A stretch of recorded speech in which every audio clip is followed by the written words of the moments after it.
오늘 제목을 다 같이 한번 읽어 볼까요? 주보에 있습니다. 다 같이 읽겠습니다. 직분자에게 주시는 약속과 아름다운 칭호. 오늘은 임원 헌신 예배로 드리게 됩니다. 많은 교회들이요.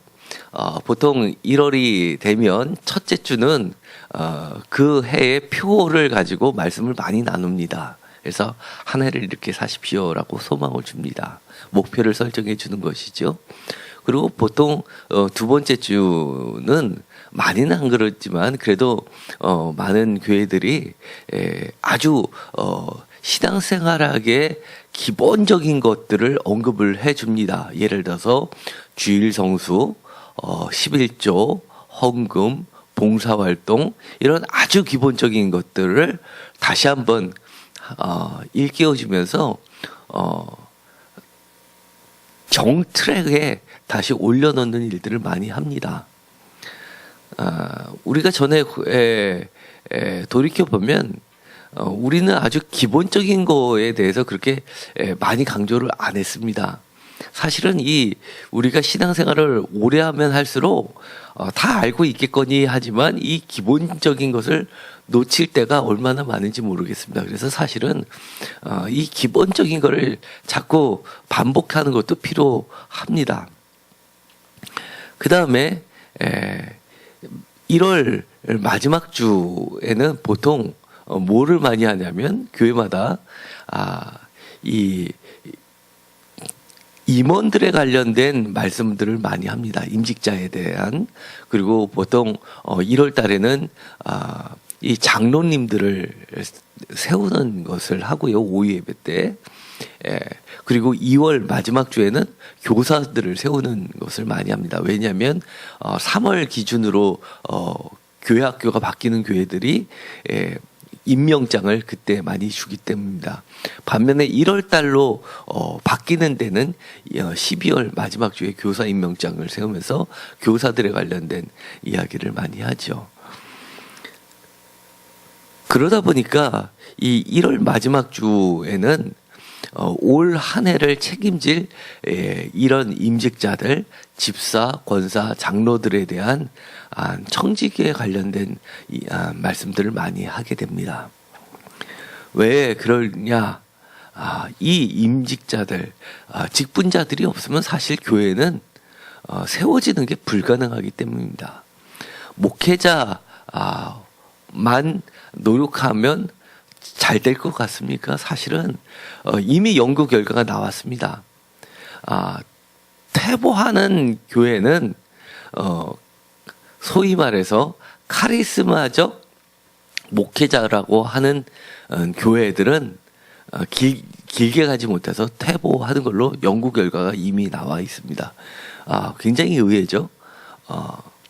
우리나라에서는 성령운동과 함께 카리스마적 목회자 개척했던 그 목회자 때문에 교회가 크게 부흥하고 그렇다고 이야기하지만 과거에는 10년 전만 해도 이런 유럽에서 미국에서 발표한 이 연구 결과를 한국 교회는 받아들이지 않았습니다. 그러나 지금은 많이 인정을 합니다. 카리스마가 지나쳐서 교회가 세상보다 못한 단체로 가는데 1등 공신을 한 장본인들이 사실은 직분자들이 제 역할을 못하고 카리스마적 담임자에 의해서 교회가 좌지우지 됐던 교회들은 하나같이 지금 쇠퇴기를 걷고 있습니다. 그만큼 교회가 바로 서야 되는 데는 이 임직자들, 교회의 직분자들이 굉장히 중요한 겁니다. 목회자가 잘못 가고 싶어서 갔겠습니까? 함께 가는 사람이 없기 때문에 그런 겁니다. 사실 이 임원이라는 것, 우리는 집사, 권사, 장로를 너무 익숙하게 부르다 보니까 성경에서 이야기하는 집사, 장로라는 이 직분의 무게감에 훨씬 못 미치는 것 같습니다. 사실은 우리가 제자라는 말 참 좋아하죠. 제자 교육이라는 것이 한참 인기를 끌었었습니다. 요즘에는 제자 다음에 신약 성경에서 계보를 읽는 게 예수님의 12제자 다음에 계보를 읽는 게 뭐죠? 사도입니다. 사도들의 증언에 의해서 이 신약 성경이 탄생한 겁니다. 제자들의 증언이라기보다도 사도들의 증언이라고 하는 게 보다 정확합니다. 그래서 누가복음에서는 갑자기 제자라고 부르다가 어느 순간부터는 사도라는 명칭으로 바꿔 기록을 하고 있을 정도입니다. 그런데 요즘에는 그 사도라는 귀한 명칭까지도 신사도 운동이라고 해서 이런 일반 교인들이 그것을 마치 자기가 사도인 것처럼 생각하는 교회들이 점점 늘어가고 있는 것 같습니다. 그러나 그것들은 다 잘못된 겁니다. 사도를 뽑을 때 12제자 중에서 빠진 인원을 유일무이하게 딱 한 번 제비를 뽑아서 12명을 채웠고 그들이 온 세계에 나가면서 이 기독교가 시작된 겁니다. 그런데 그 12명에 포함되지도 않은 이방인의 선교사가 있었죠. 바로 하나님이 그리고 예수 그리스도께서 직접 나타나셔서 영으로 만나주시고 그를 세웠던 걸출한 인물이 있었습니다. 우리가 다 알고 있는 사도 바울입니다. 신약 성경에 바울이 직접 썼다고 하는 7개의 편지와 그의 제자들이 사도 바울의 가르침을 간직하고 있다가 집대성했다고 하는 제2 바울 서신들을 모두 포함하면 총 13개 신약 성경의 절반을 차지하고 있을 정도입니다. 그런데 이 사도 바울이 이 12제자 그룹하고 엄격하게 차이가 나는 것이 있습니다. 바로 직제를 많이 무시라고 할 수는 없겠지만 세상적 용어로 치자면 무시할 정도로 직접적인 영적인 하나님과의 직접적인 소통을 강조해서 스스로 자기는 예수 그리스도의 사도라고 칭했던 인물입니다. 복음서 중에서도 이처럼 직제에 따르지 않고 하나님과의 직접적인 그리고 예수 그리스도의 직접적인 영적인 교류로 의해서 세워져 있는 복음서가 하나 있습니다. 공간복음서라고 하는 마태, 마가, 누가복음 외에 사복음서라고 하는 요한복음이 바로 그 한 예입니다. 그래서 이 사복음서가 확정된 것은 사실은 사복음서뿐만 아니라 신약 성경이 확정된 것은 4세기 때인데 주후 2세기만 하더라도 이 요한복음의 계열에 따르는 많은 복음서들이 존재했습니다. 그런데 요한복음만 빼고 나머지는 다 이단으로 사실은 몰려들게 되고 그것이 다 사라지게 됐습니다. 다 한결같이 뭐를 강조했냐면 성령, 영에 의한 직접적인 이 제자 그룹보다도 더 월등하다는 그런 직접적인 영적인 관계를 강조한 것들이 이단들의 특징들이었기 때문입니다. 그런데 그 중심에는 에베소라는 지역이 있었고 바로 바울도 에베소가 매우 중요한 위치를 차지하고 있었고 그뿐만이 아니라 전승에 의하면 이 예수님의 사랑받는 제자 요한도 바로 에베소에 무덤이 있다고 할 정도입니다. 그렇기 때문에 이 영적인 교통의 차원에서는 바로 이 요한복음과 이 바울 서신은 일맥상통하는 부분도 사실 있습니다. 화면을 보시면요, 제가 주보에다 실은 것 외에 더 많은 것들을 화면에다가 넣긴 했습니다. 이 제자라고 할 때 가장 대표적인 말씀을 뭐냐라고 하면 여러 가지 말씀이 있겠죠. 그렇지만 이 마태복음 16장 24절, 마가복음 8장 34절, 누가복음 9장 23절에 기록되어 있는 예수님께서 하셨던 말씀을 아마 많은 사람이 꼽을 겁니다. 자기를 부인하고 자기 십자가를 지고 나를 따르는 자를 바로 제자라고 이야기를 하는 겁니다. 예수님께서 제자를 세우실 때 12명의 제자에게 예루살렘으로 가는 길에 이 말씀을 하시면서 제자가 무엇이다라는 것을 가르쳐 주신 말씀이 있습니다. 여러분들은 제자입니까? 맞습니까? 이현주 집사님, 제자입니까? 네. 김성순 집사님, 제자입니까? 왜 웃기만 하십니까? 제자입니까? 그러면 제자입니다. 정 자신이 없으면 참 제자가 되고 싶습니다. 사실 누구나 참 제자가 되고 싶죠. 우리 이혜원 학생회장 늘 기도도 예쁘게 하는데 제자입니까? 기도 제목이었죠.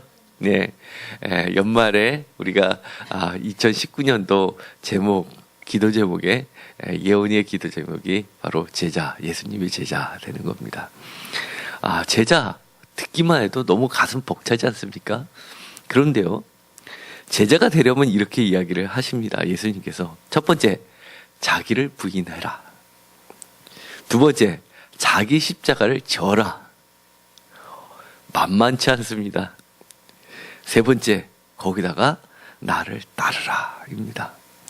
이 세 가지 중에서 어느 하나 만만한 게 없습니다. 나를 부인한다는 것 쉽지 않습니다. 저는 제 자신을 부인하는 것 다 이루지 못했다고 저는 보고 있습니다. 그래서 제자가 되려고 애를 쓰지만 정말 예수님이 이야기하는 그런 참 제자인가?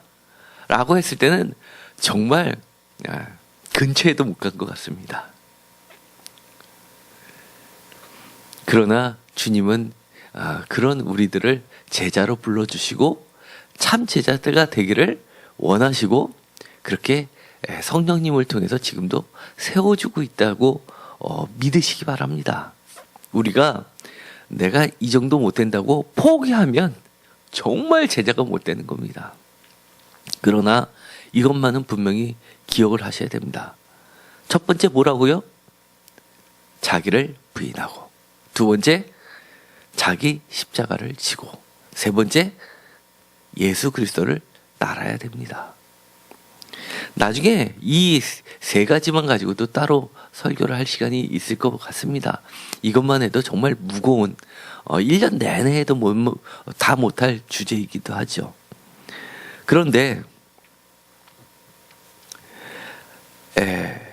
이 사도 바울은 자기 자신을 어떻게 소개했냐면요, 로마서 15장 16절에 이 은혜는 곧 나로 이방인을 위하여, 다 같이 읽겠습니다.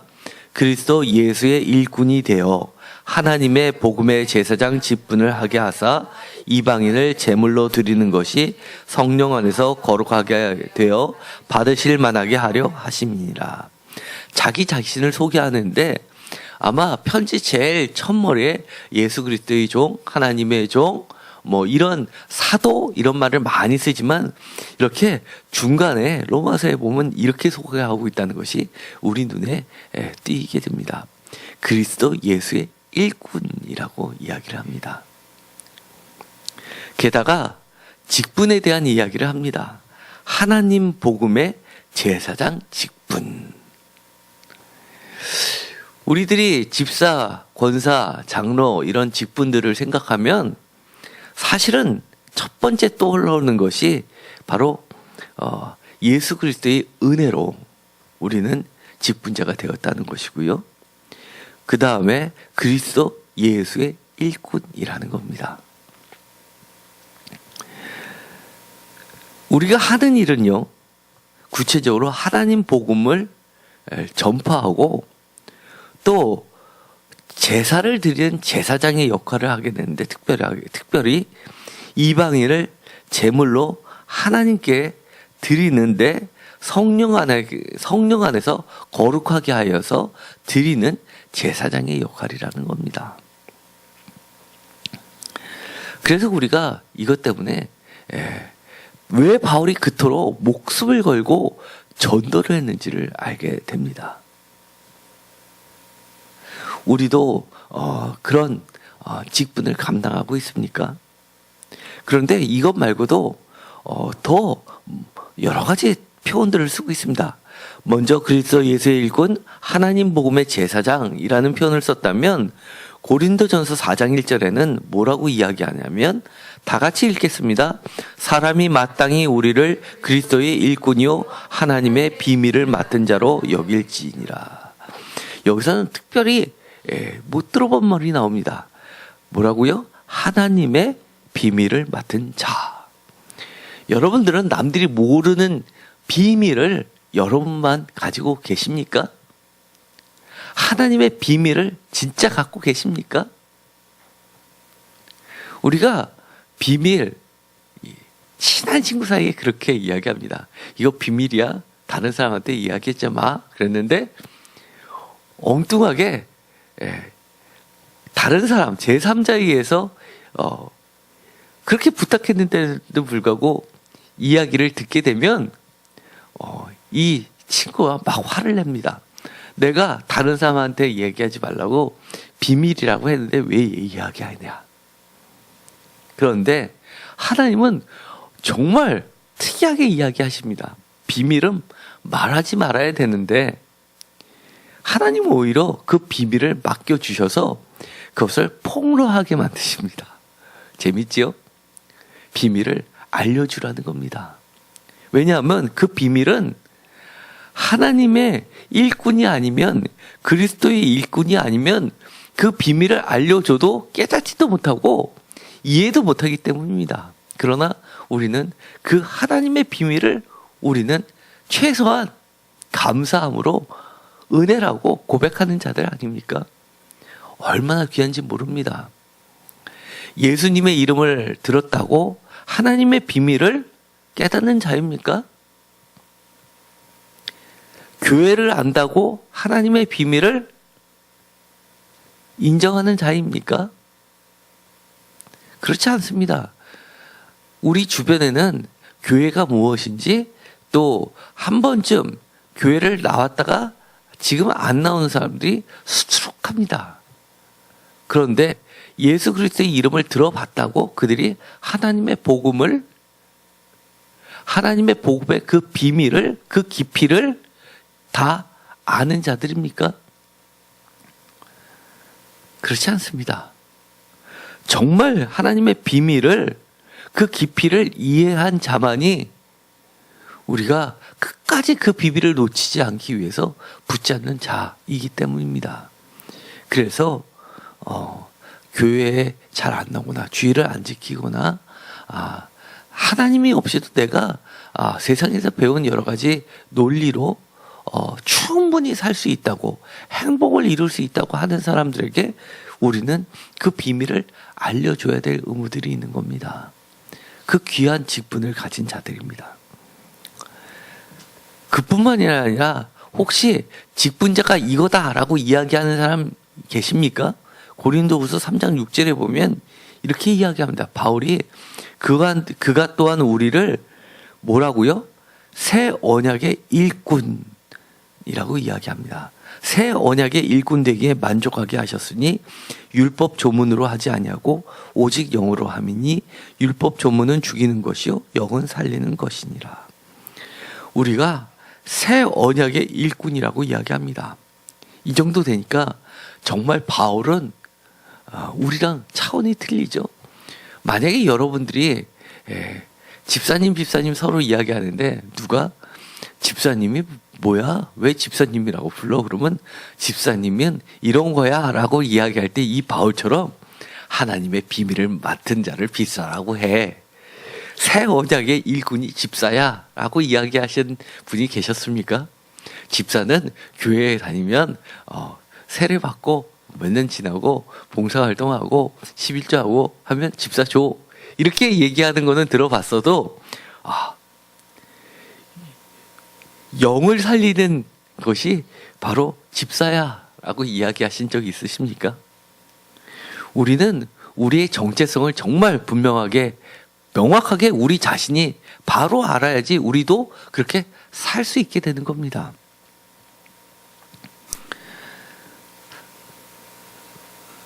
저녁마다 와서 기도를 하는데요. 기도도 하고 말씀도 읽고 그럽니다. 그런데 어저께 사모님께서 이런 말씀하십니다. 구약을 읽다 보니까 옛날에는 구약을 읽으면 무서웠답니다. 너무너무 지킬 게 많은 것 같고, 그런데 구약 통독을 다 하고 구약을 좀 깊이 보다 보니까 신약처럼 어려운 게 없다고 합니다. 왜냐하면 오히려 지키기는 구약이 훨씬 지키기가 쉽고 신약은 너무너무 지키기가 어렵답니다. 왜 그럴까요? 왜 그런 느낌을 받았을까요? 이거 해라 저거 해라 이렇게 조문으로 돼 있는 거는 그거를 지키면 됐는데, 신약에 와서 예수님이 하셨던 말씀들을 쭉 보면 무한대입니다. 무한대. 그쵸? 간음하지 말아라. 간음 다 안 했는데요. 그런데 마음으로 짓는 간음은 예수님의 율법입니다. 왜 그럴까요?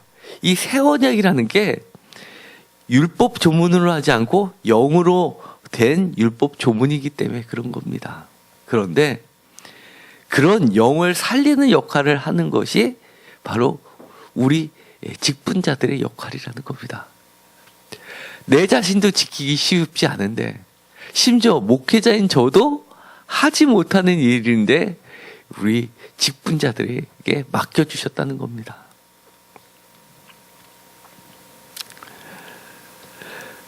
이 바울은요, 정말 그러려고 애를 썼던 인물이 분명합니다. 우리가 고린도후서 6장 4절에서 10절까지를 쭉 보면요, 온갖 어려운 일들을 다 늘어놓고 있습니다. 예를 들어서요, 자천하여 스스로 많이 견디는 것, 환난, 궁핍, 고난, 매맞은, 갇힌, 난동, 수고로움, 자지 못함, 먹지 못함, 그 가운데서도 깨끗하고 지식, 오래 참은 자비함, 성령의 감화, 거짓 없는 사랑, 진리의 말씀, 이런 것들을 가득 채워가지고 정말 구절처럼 무명한 자 같으나 유명한 자, 죽은 자 같으나 우리는 죽임을 당하지 않고 영원히 사는 자, 근심하는 자 같으나 항상 기뻐하는 자, 가난한 자 같으나 정말 부유한 자, 아무것도 없는 자 같은데 모든 것을 가진 자로 살아왔던 겁니다. 우리는 정말 바울에 비해서 보면은, 바울이 아마 우리 자신들을 보면 이렇게 이야기할 것 같습니다. 그거 버려. 그거 버리고 정말 부유한 걸 택해봐 라고 이야기할 것 같습니다. 그렇지 않나요?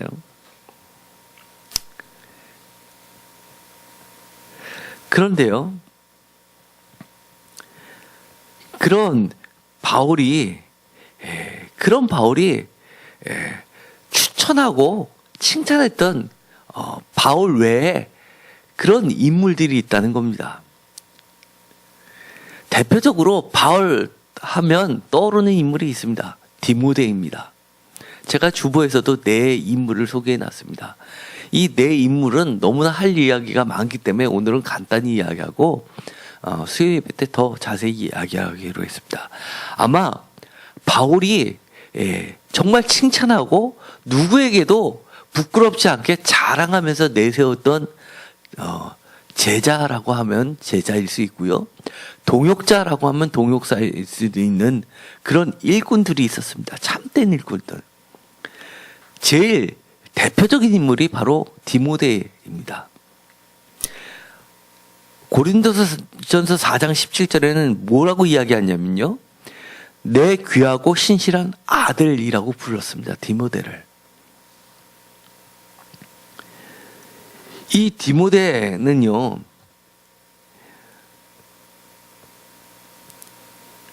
이 바울 서신 중에서 안 나온 데가 없습니다. 예를 들어서 고린도 1차 전도 여행 때 처음 만나서 2차 전도 여행 때 같이 가자고 그를 데리고 와서 2차 전도 여행부터는 쭉 같이 다녔던 인물이고, 중요한 곳에서 바울 대신에 바울이 할 수 없었던 많은 부분을 했던 인물입니다. 특히 2차 전도 여행 때 고린도 교회나 데살로니가 교회, 빌립보 교회, 골로새 교회, 로마 교회까지 이 디모데의 이름은 전해졌을 정도로 정말 전무후무할 정도로 그렇게 바울의 복사판이라고 할 정도의 그런 인물입니다. 예수 그리스도 하면 누구입니까? 많은 설명을 할 수 있겠지만 한마디로 했을 때 모든 것을 다 포함하는 말이 있습니다. 예수 그리스도, 하나님의 아들. 그렇죠? 예수 그리스도를 설명할 수 있는 말들 많죠. 십자가, 부활, 여러 가지 말씀들 많이 있는데도 대표적이고 1등격은 하나님의 아들이라는 말로 모든 것을 끝내버립니다. 디모데, 많은 설명을 할 수 있지만 한마디로 바울이 나의 귀하고 신실한 아들이라고 할 정도로 그런 인물입니다. 두 번째, 제가 쓴 인물이 있습니다. 바로 두기고라는 인물입니다. 두기고라는 인물은요, 사실은요,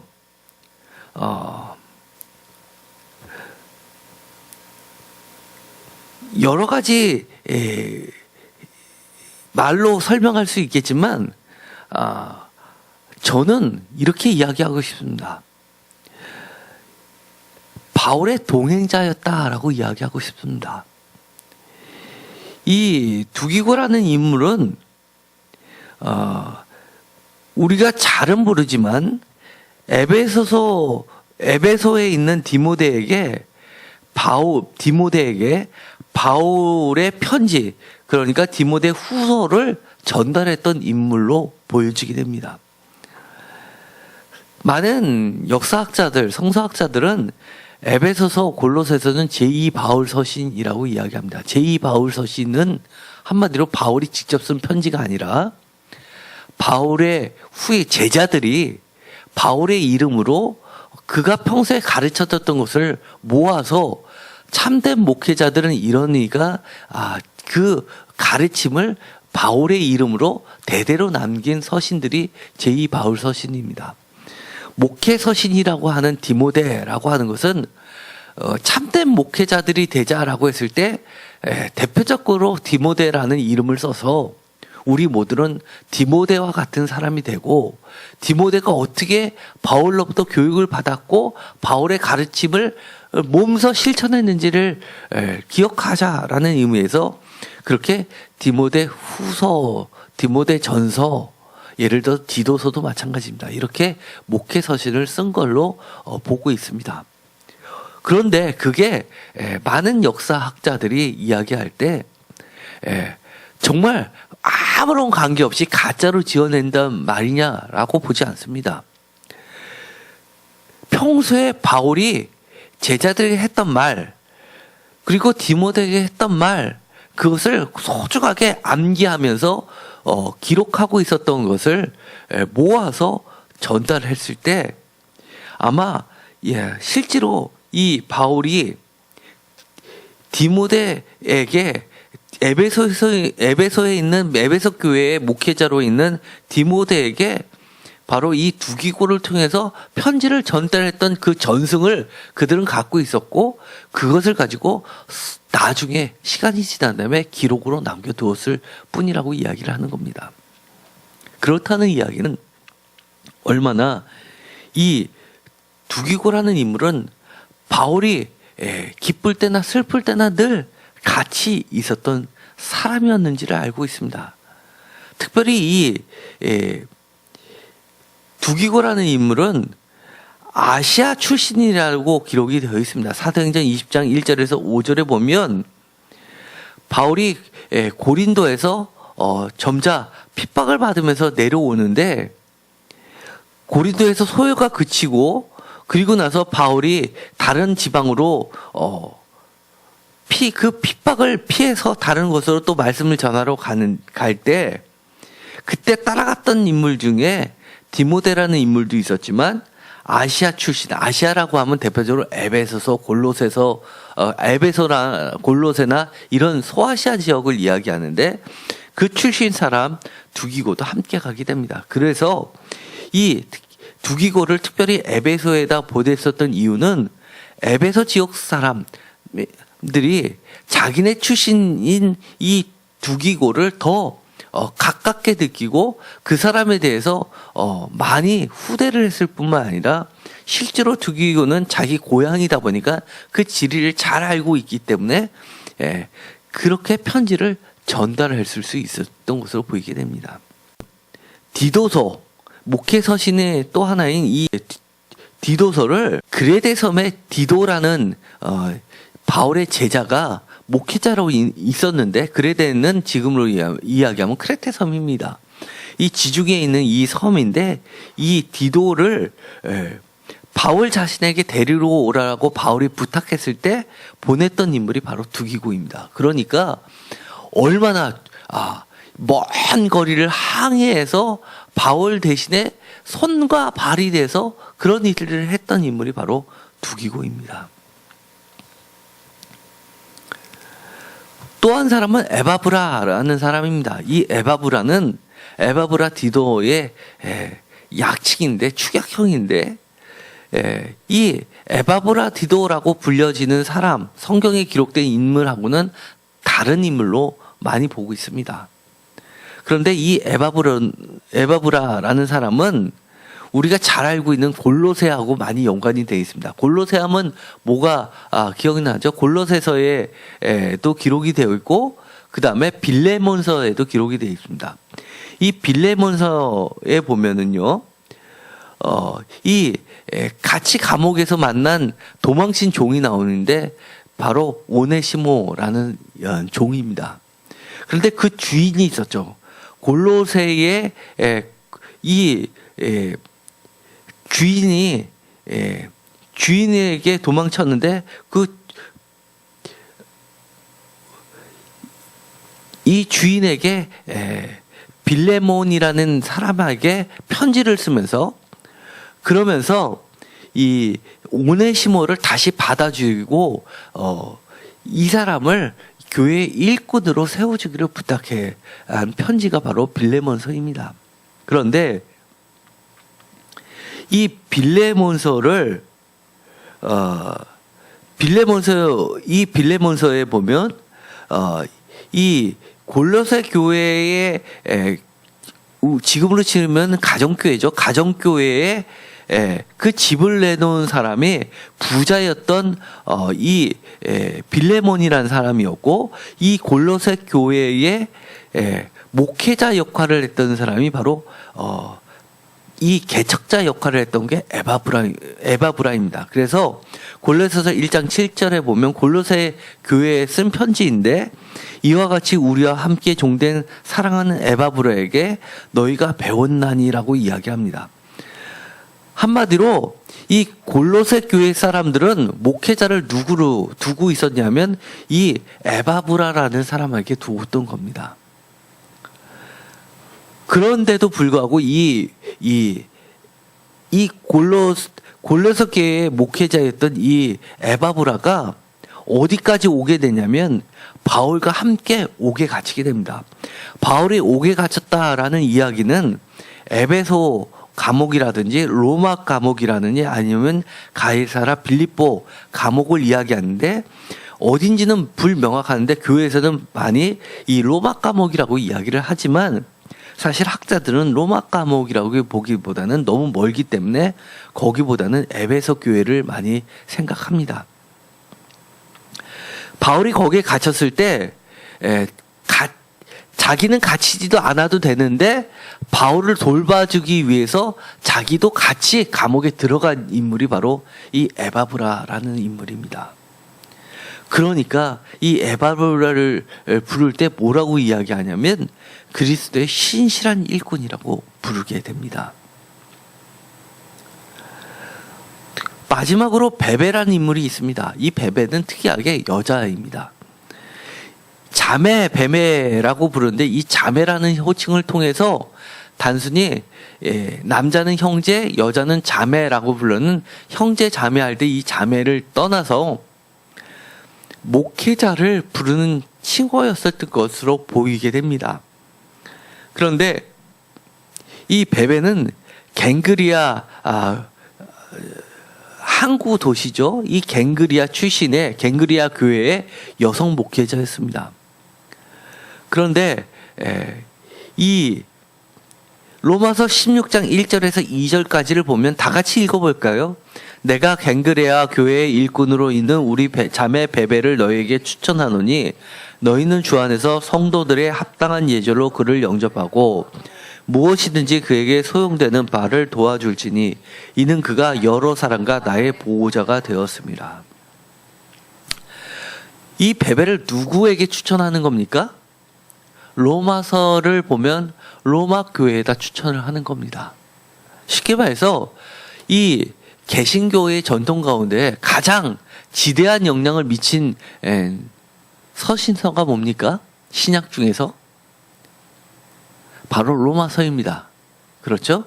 종교개혁도 로마서를 통해서 이루어졌습니다. 이 베베라는 자매, 갱그리아 교회의 여성 목회자가 없었다면 이 로마서는 우리 손에 지금 전달되지 않았을 겁니다. 그 정도로 대단한 인물입니다. 그런데 이 베베라는 이 여성은 바울이 뭐라고 이야기를 하냐면 나의 보호자라고 이야기합니다. 만약에 학교를 간다, 진학을 한다, 그러면 학비 누가 내줍니까? 보호자가 내주죠. 그리고 갑자기 병이 들어서 아프면 치료비 다 누가 내줍니까? 보호자가 내줍니다. 그렇죠? 거기다가 결혼을 한다. 누가 다 뒷바라지를 해줍니까? 보호자가 해줍니다. 이현주 집사님, 예천이의 보호자입니까? 그렇죠? 예천이가 길을 가고 있는데 저쪽에서 차가 막 달려옵니다. 예천이를 못 본 듯합니다. 그럴 때 예천이를 밀어내면서 몸을 날려서 예천이를 구해줄 수 있습니까? 보호자이기 때문에 그렇습니다.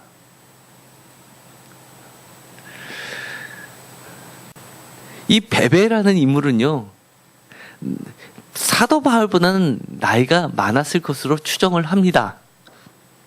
여러 사람과 나의 보호자가 되었습니다. 이 보호자라는 말을 듣기만 해도 저는 가슴이 뭉클합니다. 사도 바울의 여러 가지 편지 가운데 자신의 어머니에게는 단 한 줄도 나오지 않습니다. 아마 유도계에서 변화를 받아서 전도자의 사명을 갈 때 이 가족들은 그를 돌보지 않았던 것 같습니다. 심지어 자기 형, 자기 동생의 이야기 1절 나오지 않습니다. 그렇죠? 친척 이야기 딱 한 명 나옵니다. 그런데 그 가족들을 다 제끼고 나의 보호자라고 이야기합니다. 이 로마서는 고린도 교회에서 썼던 것으로 추정을 합니다. 고린도에서 로마까지가 얼마나 멉니까? 얼마나 멀까요? 이 갱그리아는 이 고린도 바로 옆에 붙어 있는 게 갱그리아입니다. 굉장히 가깝죠? 아마 항구 도시였으니까 이 굉장히 부자인 이 베베가 자기 집도 내주면서 가정교회를 세웠을 것으로 보이게 됩니다. 그리고 고린도도 자주 방문을 하면서 이 바울의 피로를 많이 채워줬을 것으로 보입니다. 그런데 이 로마는요, 여기가 그리스니까 이 왼쪽으로 한참 떨어져 있습니다. 걸어갈 수 있는 게 아니라 아마 배를 타고 갔을 것 같습니다. 얼마나 배삭이 비쌌겠습니까? 그런데 그 비용을 다 누가 댔다는 겁니까? 자신이 다 지고 했다는 겁니다. 바울이 어려움을 겪을 때마다 그 뒷바라지를 다 누가 했다는 겁니까? 사람을 보낼 때도 그 비용이 드는데 그 일들을 다 누가 했다는 겁니까? 이 베베가 했다는 겁니다. 그러니 이 베베가 이 바울에게 있어서는 자기 어머니보다도 아버지보다도 얼마나 소중한 존재였겠습니까? 그런데 갱그리아 교회의 일꾼이라고 합니다. 지금까지 4명의 사람들을 보면 한결같이 우리가 생각하는 저도 이런 정도의 사람 축에도 끼지 못합니다. 그렇죠? 주님께서 우리에게 강민아 너는 자매 베베 같은 사람이야 라는 칭호를 주신다면 저는 정말 더 이상 소원이 없을 것 같습니다. 저에 있어서는 실질적으로는 보호자, 나의 보호자라고 할 만한 사람, 사실 강사모가 사실 저한테는 그런 사람입니다. 베베 정말 뜻처럼 순결한 사람이었습니다. 그런데 왜 이렇게 됐었을까요? 왜 이들이 이런 일들을 감당했었을까요? 요한복음 14장 1절에서 3절에까지 보면 주님이 이런 약속을 해주시는 게 나옵니다. 너희는 마음에 근심하지 말라. 하나님을 믿으니 또 나를 믿으라. 내 아버지 집에 거할 것이 많도다. 그렇지 않으면 너에게 일렀으리라. 다 같이 읽겠습니다.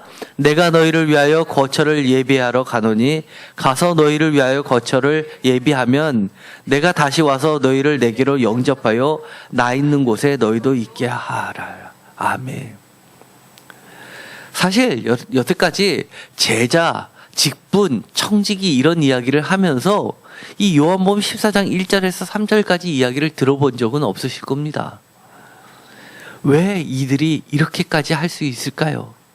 왜 바울이 그처럼 많은 매를 맞으면서도 자천하면서도 그 일을 끝까지 감당할 수 있을까요? 저는 이렇게 봅니다. 예수 그리스도의 약속들이 있었기 때문에 가능하지 않았을까라고 봅니다. 저는요, 지금도 많이 부족하지만 끝까지 이런 사람들을 축에 끼고 싶습니다. 그렇게 여러분들도 함께 가시겠습니까?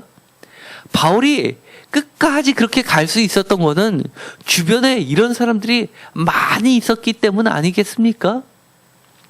우리가 사실은 신약 성경을 보면서 예수님의 제자, 12제자만 마치 대단한 것처럼 보지만 실제로 우리 손에 쥐어있는 신약 성경의 절반 이상이 사실은 이런 사람들에 의해서 이루어졌다고 우리는 생각한 적이 있습니까? 저는 바울을 볼 때 이런 것 같습니다. 제자 또는 일꾼 제조기 같습니다. 그런데 우리도 이처럼 주님과 함께 영원히 거처할 수 있는 곳이 있고 주님이 분명 그 거처를 마련해서 우리를 불러주신다고 생각한다면 우리도 조금은 한 발자국 더 가까이 나아갈 수 있지 않겠습니까? 그러니 뭐뭐 해라 의무를 따지고 뭐 버려라 라고 하기 전에 여러분들과 저 자신은 이런 예수 그리스도의 약속들을 굳게 붙잡았으면 좋겠습니다. 조금 힘들고 귀찮고 그럴 때 이 약속들을 생각하면서 그래 조금만 더 있으면 주님이 마련해준 그 집에 영원히 주님과 함께 있을 텐데 라고 생각하면서 함께 갔으면 좋겠습니다. 저는 이 시작 성경에 2000년이 지나도 이 베베라는 이 인물에 대해서 정말 한 줄 나오지만 지금까지 이처럼 많은 정말 많은 이 호칭들 가운데 이처럼 영광스러운 호칭이 또 어디 있습니까? 예수님께서 만약에 우리에게 이런 말씀을 해주시면, 강민아, 김성준 집사, 이현치 집사, 강진희 사모, 너희들이 바로 나의 보호자였어 라고 호칭을 불러주시면 그것보다 더 영광된 게 어디 있겠습니까? 그런데 재미난 사실은 이런 사람들을 뭐라고 불렀습니까? 바울은 하나같이 무슨 교회의 일꾼이라고 부릅니다. 특이하죠? 하나님의 일꾼, 미비를 맡은 자, 이런 것도 부르지만 다 무슨 교회의 종, 갇힌 자, 교회의 일꾼이라고 부릅니다. 사실은요, 우리가 너무 거창하면 그 높은 곳에 갈 수는 없는데, 쉽게 생각해서 내가 지금 섬기고 있는 교회의 일꾼, 이것만 충실히 따라도 그래도 우리는 나중에 하늘나라 갈 때 생명책에 예수 그리스도의 보호자야라는 칭호를 받을 수 있다고 이야기를 하는 겁니다. 예수 그리스도 옆자리에 가는 것만 생각해도 가슴이 벅찬데, 실제로 우리가 사도 바울의 옆자리까지 갈 수 있겠습니까? 순서대로 쭉 의자들이 있고 천국에 갔더니만 그 의자 순서대로 쭉 갔는데, 과연 사도 바울의 옆자리에는 누가 앉을까요? 한쪽은 제 생각에는 이 디모데가 앉을 것 같고요, 또 한쪽에는 이 베베가 앉을 것만 같습니다. 저는 어디쯤 앉아 있을까요? 아마 머리카락도 안 보일 것 같습니다. 예수님의 옆자리에는 누가 앉아 있을까요? 예수님의 좌측에는 하나님께서 앉아 계시겠죠. 하나님의 우측에 예수 그리스도가 앉아 계실 테고, 예수님의 우측에는 또 누가 앉아 있을까요? 저는 사랑받는 제자가 앉아 있을 것 같습니다. 제가 얘기했죠. 요한복음의 저자는 사랑받는 제자, 예수 그리스도의 가슴 속에 있었던 제자, 그거는 상징적인 이름일 수밖에 없는 것은, 우리도 예수 그리스도의 품 속에 깊이 들어가면 우리도 사랑받는 제자가 되기 때문이라는 것 말씀드렸죠. 그 남은 한 자리를 저도 여러분도 모두 차지하게 됐으면 좋겠습니다. 첫 발자국이 어디라고요? 이 세임교회 직분자의 역할을 충실히 감당하면 한 걸음 한 걸음 나아가다 보면 하늘나라의 생명책에 기록이 될 겁니다. 이 아름다운 칭호들, 거룩한 칭호들, 그것들을 꼭 기억하시고 귀하게 붙잡으시는 여러분들이 됐으면 좋겠습니다. 기도하고 마치겠습니다. 하나님, 감사합니다. 우리가 몇 년, 몇 월, 며칠에 우리가 직분을 받았다는 것, 사실 잊고 살 때가 많이 있습니다. 그런데 주님께서는 이렇게 이야기하십니다. 내가 내 몸인 교회의 직분자다라고 이야기를 해주십니다. 그리고 우리들에게 귀한 약속들을 해주셨습니다. 우리가 그 약속 믿고 한 걸음 한 걸음 우리에게 맡겨주신 교회의 직분의 역할을 잘 감당할 때 거룩한 호칭들로 우리들을 불러주신다고 말씀해 주십니다. 우리가 성경책에 우리 이름 석자만이라도 들어가면 얼마나 영광스러운데, 하나님 나라의 영원한 생명책에 우리의 이름들이 기록된다고 말씀해 주시고, 예수 그리스도께서 직접 지으신 그 집에 우리를 초청해서 예수 그리스도와 영원히 살게 해주시다고 말씀해 주십니다. 우리에게 맡겨주신 그 하나님 비밀 맡은 그 직분을 세임교회에서 잘 감당할 수 있게 하여 주옵소서. 예수 그리스도의 이름으로 기도드렸습니다. 아멘.